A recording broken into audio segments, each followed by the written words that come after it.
ভাই ভালো আছেন? আছি। তা ভাই এই যে আপনি যে এই গরুটা মানে এগুলা গরু তো আপনার সব বাড়িরই না? হ্যাঁ বাড়ি। ক্যাশ টাকা দিয়ে কেনা না? না খালি 17,000 দিয়ে একটা নিছি এইটা। 17,000? হ্যাঁ। 17,000 টাকা দিয়ে কিনছেন? হ্যাঁ। কোনটা? এইটা। এইটাই?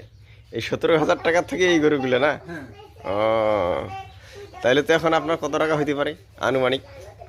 অনুমানিক ধরেন এটা 1,60,000। 1,60,000 সব মিলি কত টাকা হইতে পারে? সব মিলি ধরেন ওটা ধরো 1,00,000। 4 লাখ কম 4 লাখই? হ্যাঁ। তো আপনার এখন লাভই আছে, জিতে আছে। অনেক ভাই গরু পুষে কয় লাভ হয় না, অনেক বেরিয়ে গেছে, কিন্তু আপনার একটা কপাল ভালো, সবগুলাই গাভী। হ্যাঁ, সবগুলাই বাচ্চা গাভী। হ্যাঁ। একটারও আরিয়া হয়নি না? না আর ইয়া হয়নি। ও তাহলে তো আর দুই একটি যদি এলার বাচ্চা হয় তাহলে তো মনে করেন সব হুম। আপনার খামার এটাই হয়ে যাচ্ছে। ঘর ঠিক করবেন না? ঘরটা যে ঠিক করা লাগবে, এবার ঠিক করে লাগবে। ঘর দ্রুত ঠিক করেন। গরু কিন্তু আপনার ভালো, এরকম গরু কারো নেই।